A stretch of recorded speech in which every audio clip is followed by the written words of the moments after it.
اور پھر اب اس پہ ہم کیا کر سکتے ہیں؟ اگر پھر بھی کوئی تعلیمی ادارے میں کچھ کرنا ہے تو میں یہ سجیسٹ کروں گا کہ سیلف اسسمنٹس بچوں کے لیے پلان کی جائیں اور بچے اس کو کریٹ کریں. مثال کے طور پر میں وہ والی اگزامپل دیتا ہوں نماز والی. اگر میں آپ سب لوگوں کو یہ کہوں، بلکہ یہ ایکسرسائز ابھی ہم کر لیتے ہیں، جو ہم نماز پڑھتے ہیں، اگر میں آپ سے یہ کہوں کہ آپ اپنے لیے کچھ سیلف اسسمنٹ تیار کریں، کچھ سوالات لکھیں اپنے آپ کو چیک کرنے کے لیے، اپنی نماز کو اور اپنے بارے میں ایویلویٹ کرنے کے لیے نا، کتنے سوالات آپ کے ذہن میں آتے ہیں آپ لکھیں. میں آپ کو 5 منٹس دیتا ہوں، جو سوال آپ کی سمجھ میں آئے آپ لکھیں اور پھر اس کے بعد ہم اس کو شیئر کریں گے. چیٹ میں نا جو آپ نے سوالات لکھے ہیں وہ ذرا شیئر کیجئے، اس میں سے کوئی 1-2 سوال شیئر کیجئے. بہت سارے آ جائیں گے، ہر ایک کوئی 1 یا 2 سوال جو اس نے لکھے ہیں وہ ذرا چیٹ میں ڈالیں. سوالات آنے شروع ہو رہے ہیں. کیا مجھے اللہ سے بات کرنے کا تجربہ ہو رہا ہے؟ کیا میں وقت پہ پڑھ رہی ہوں یا پڑھ رہا ہوں؟ Am I able to hush away my thoughts of worldly chores at the time of نماز؟ یا کیا نماز مجھے بے حیائی اور بری باتوں سے روک پائی ہے؟ کیا میں نماز کے لیے پہلے سے فکر مند ہوتا ہوں اس کے اوقات سے متعلق؟ کیا میں روز کی نماز کو پڑھنے سے پہلے اس کے لیے ذہنی طور پہ تیار ہوتا ہوں؟ کیا میں اللہ سے قریب ہو رہا ہوں؟ کیا نماز کا حق ادا کیا ہے؟ میں نماز کیوں پڑھ رہا ہوں؟ کیا میں اسے آخری نماز سمجھ کے پڑھتا ہوں اپنی ہر نماز کو؟ یہ جو سوالات ابھی آپ نے لکھے ہیں، کیا یہ سوال کوئی اور کسی ایگزام کے تھرو آپ سے پوچھ سکتا ہے؟ یہ جو سوال آپ نے اپنے آپ سے کیے ہیں، اس سے جو فائدہ آپ کو ہوا ہے وہ صلاۃ کے اوپر امتحان دینے سے نہیں ہو سکتا. اس کا کوئی تعلق ہی نہیں ہے، کیونکہ اب جو آپ نے سوالات کیے ہیں وہ اپنے اس وجود سے متعلق ہیں جو بالکل ہڈن ہے، جس کے بارے میں صرف آپ ہی جانتے ہیں، اور جو آپ کا لارجر سیلف ہے، جو آپ کا ایکچول سیلف ہے، جو آپ کا انر سیلف ہے. آپ نے سارے سوالات الحمدللہ اس سے متعلق کیے ہیں. زیادہ تر سوال ایسے کیے ہیں. یہ سوال ایگزام میں کبھی بھی نہیں پوچھے جا سکتے اور ایگزام کی کیپیسٹی میں نہیں ہے. یہ بتائیے یہ سوال اہم ہے یا نہیں ہے؟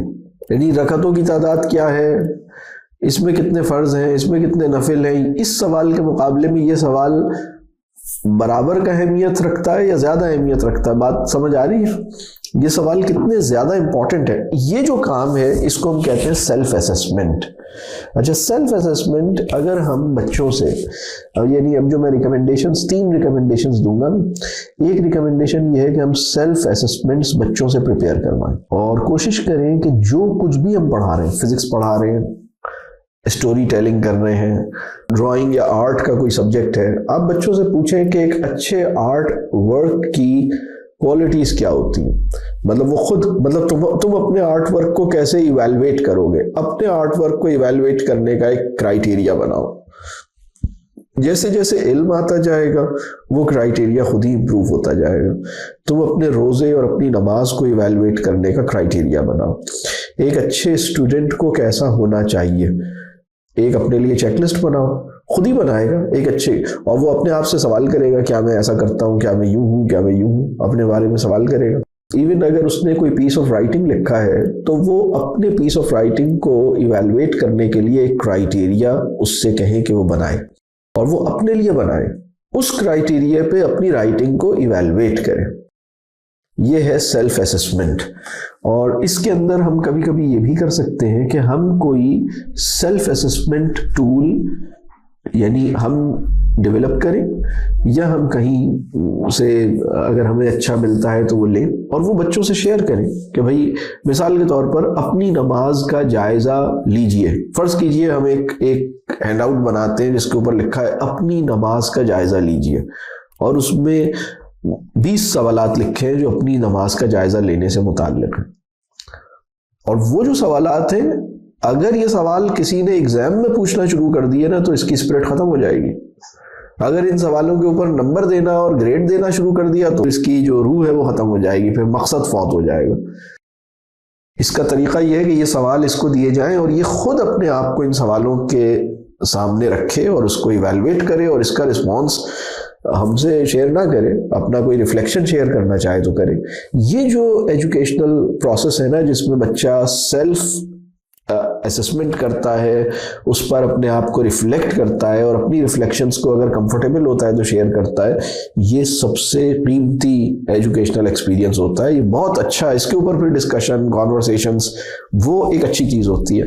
یہ چیز بہت اہم ہے۔ تو یہ ایک پہلا پوائنٹ ہے۔ دوسرا پوائنٹ ہے پورٹ فولیوز۔ بچوں کے پورٹ فولیوز ڈیولپ ہوں، جس میں اگر ان کی جو بھی اچیومنٹس ہیں یا جو بھی انہوں نے کام کیا ہے اور جو بھی ان کی فائنڈنگز ہیں، ان کے ایکسپیریمنٹس ہیں، ان کی رائٹنگز ہیں، ان کے جو کام ہیں، ان سب کو وہ کہیں کلیکٹ کریں اور ان سب کو آرگنائز کریں۔ تو جو پورٹ فولیو ہے وہ خود جو فارمل ایگزامز یا اسسمنٹ سے ہٹ کر ہم کیا کر سکتے ہیں، وہ پورٹ فولیوز بنوا سکتے ہیں۔ اور تیسری جو چیز ہے وہ یہ ہے کہ پروجیکٹس میں انگیج کیا جائے، اور پروجیکٹس مختلف طرح کے ہو سکتے ہیں۔ وہ خود ایک بچوں کو اپنی صلاحیتوں کا اظہار اور ڈیسیشن میکنگ، پرابلم سالونگ، اپنی ایک انٹلیکچول ایبیلٹیز ہیں، اس کو استعمال کا بھی موقع ملتا ہے، اور ہمیں اندازہ ہو جاتا ہے کہ وہ پروجیکٹس میں جب کر رہے ہیں تو ہمیں بہت کچھ پتہ لگتا ہے کہ یہ ٹیم ورک کتنا کر رہے ہیں، ایک دوسرے کو قبول کتنا کر رہے ہیں، ایک دوسرے کے لیے شیئرنگ کتنا کر رہے ہیں، اپنے کاز کو اون کتنا کرتے ہیں۔ کچھ چیزیں ایسی ہیں جن کی ایک ایجوکیشنل ویلیو بہت ہے، اور ایک انفارمل اسسمنٹ کا جو جسٹیفائڈ پرپس ہے وہ بھی سرو ہو جاتا ہے۔ ان کو تو محسوس نہیں ہوا کہ ہم انہیں چیک کر رہے ہیں، لیکن ہمیں اندازہ ضرور ہو گیا کہ وہ کیا کر رہے ہیں اور کہاں کھڑے ہیں۔ تو یہ مختلف اس طرح کے کاموں کے ذریعے الحمدللہ ہو جاتا ہے، اور یہ کافی ہے ہمارے لیے۔ تو اب یہ جو ساری بات میں کر رہا ہوں، اس میں اب ایک سوال یہ پیدا ہوتا ہے کہ بھائی ہم کیا کر رہے ہیں، ہم بورڈ کے ایگزامز کو تو کچھ نہیں کر سکتے۔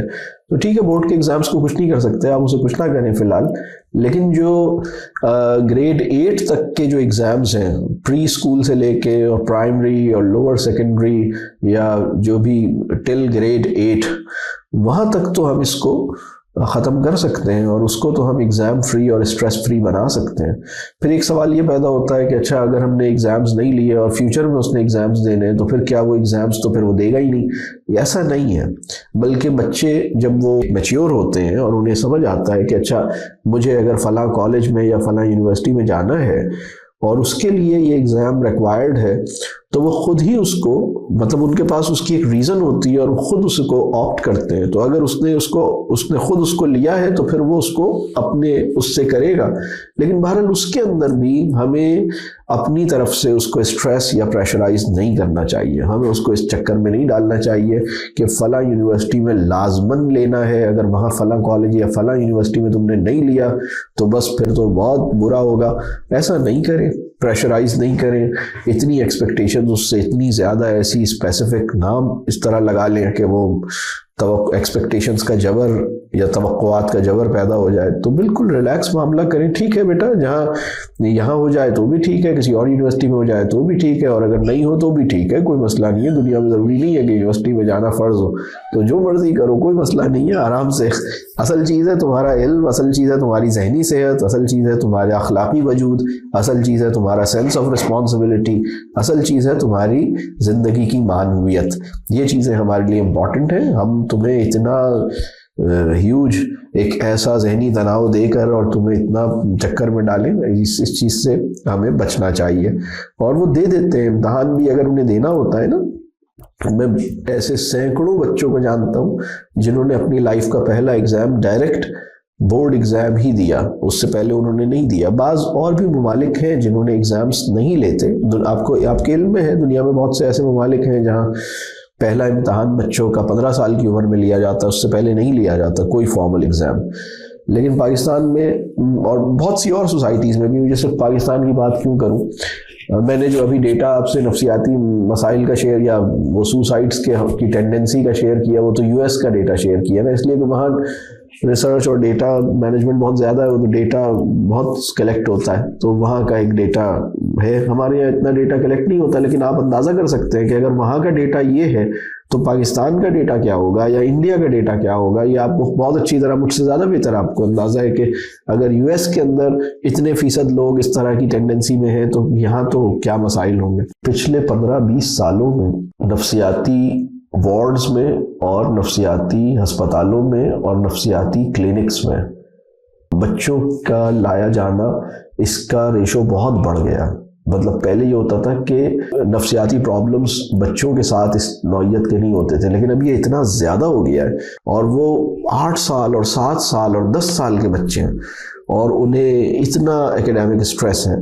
تو یہ ایک بڑی پریشان کن صورتحال ہے. اس کو ٹھیک ہونے کی ضرورت ہے. ہم تعلیم کے عمل کو بہت سہولت اور آسان کر دیں، نہیں تو یہ ہم بڑا نقصان کر رہے ہیں. اور یہ صرف اسکولوں کی بات نہیں کر رہا، میں مدارس کی بھی بات کر رہا ہوں. اور میں صرف مدارس اور اسکول بھی نہیں، بہت سارے ہوم اسکولرز بھی، یہ بھی ایک، اس کو بھی ذرا کلیئر کر لیں. ہوم اسکولرز کی خوش فہمی یہ ہے کہ چونکہ ہم اسکول نہیں بھیج رہے نا، تو یہاں سب کچھ صحیح چل رہا ہے. اسکول میں نا بچے کو ایک سہولت ہوتی ہے، میں بتا دیتا ہوں. وہ یہ ہوتی ہے کہ جب وہ ٹیچر سے چھپنے کے راستے اور مواقع بہت اس کو ملتے ہیں الحمدللہ. وہ کسی بچے کے پیچھے چھپ جاتا ہے، کہیں ادھر ادھر ہو جاتا ہے، وہ اچانک اسے لگتا ہے ابھی یہ سب کا ایگزام لیں گے، وہ کہتا ہے میں پانی پینے جاؤں، وہ باہر نکل جاتا ہے، ادھر ادھر گھوم کے آ جاتا ہے. پھر دوستوں سے ملنے کے بعد اس کا غم ہلکا ہو جاتا ہے. تو وہ اپنا اسٹریس ریلیز کرنے کے مواقع بھی بہت ہوتے ہیں. گھر میں تو امی کے سامنے تو اب وہ کہاں جائے گا ادھر سے ادھر، وہ تو ایک بچہ ہے اور ایک امی ہے، 1:1 کا ریشو ہے. اور اب تو اس کو چھوڑنا نہیں ہے، ہر وقت اس کے اوپر ریڈار اور اس کے اوپر سارا جو ہے کیمرہ آن ہے. بہت ظلم ہے بچوں کے ساتھ. کچھ ہوم اسکولرز کے ساتھ ایک اور مسئلہ ہے، وہ اس دباؤ میں ہے کہ جب سے ہم نے ہوم اسکولنگ شروع کی، اب سب لوگ پوچھ رہے ہیں کہ اس کو کتنا آ گیا. لوگ تو وہی ججمنٹل آبسیشن میں ہیں. تو اب ہم ہر وقت یہ تیاری کرا رہے ہیں کہ کہیں لوگوں کے سامنے ہماری بے عزتی نہ ہو جائے. عجیب سی حرکتوں اور چکروں میں ہیں. ارے بھائی ریلیکس ہو جائیں. آپ کہیں میں اپنے بچے کو کچھ نہیں پڑھا رہا، اسے ہم نے کچھ نہیں سکھایا، جو سیکھے گا مرضی ہے، خوش ہیں ہم، آپ بے فکر ہو جائیں. آپ بالکل ایک کلیئر جواب دے دیجئے کہ آپ اپنے بچے کو غیر ضروری طور پر ان چکروں میں دباؤ میں نہیں ڈال رہے، آپ اپنے بچے کو ریس کا گھوڑا نہیں بنا رہے. تو ریس کا گھوڑا بنانے کی اگر آرزو ہوم اسکولنگ کرانے کے باوجود آپ کے دل میں پیدا ہوئی ہے، تو آپ تو زیادہ نقصان کر رہے ہیں. بہتر ہے آپ ادھر ہی بھیج دیں. میں نے 4-5 باتیں شروع میں کی نا. زبان کا مسئلہ ہے، نانی نانا دادی دادا کی زبان اسے نہیں آتی. فکسڈ کریکولم کا مسئلہ ہے، آپ نے طے کر لیا اتنے عرصے میں یہ کام کرانا ہے. کیوں کیا آپ نے؟ آپ چھوڑ دیں اسے. سیلف ریسپیکٹ کو پروٹیکٹ نہیں کیا جا رہا، اس کے حوالے سے سوچا ہی نہیں جا رہا. اصل میں اسکولوں کو بھی ایک فریم ورک پیچھے سے ملا. اور کچھ لوگ یہ سوال بھی کرتے ہیں کہ بھئی اللہ بھی تو امتحان لیتا ہے اور زندگی بھی تو امتحان ہے. یہ بھی ایک سوال ہے. تو آپ زندگی کا امتحان ہی اس کو دینے دیں. اس والے امتحان کے چکر میں وہ زندگی کے امتحان میں ناکام ہو رہا ہے، اور اللہ نے جو امتحان لیا ہے اسی امتحان کے لیے آپ اسے تیار کیجئے. یہ 3 گھنٹے والے امتحان کی تیاری کے چکر میں آخرت کے امتحان پس پشت چلے جاتے ہیں. اس کو سمجھیے. ٹھیک ہے، تو ہم یہاں پہ روکتے ہیں. اب آپ کے کوئی کویسچنز ہیں تو پلیز کیجئے. جی میرا سوال یہ ہے سر، جو مدرسوں میں ہمارے جہاں پڑھاتے ہیں وہاں تقریباً 7 ایئرس اور 8 ایئرس ہوتے ہیں بچے، ریسیپشن سے لے کر کے، پھر اس کے بعد میں درس نظامی ہے، اور اس کی جو پروموشن ہوتا ہے وہ ایگزامز کے بیسس پر ہوتا ہے. تو ابھی اس سینیریو میں ہم کیا کریں کہ بچوں کو پھر کیسے پروموٹ کیا جائے؟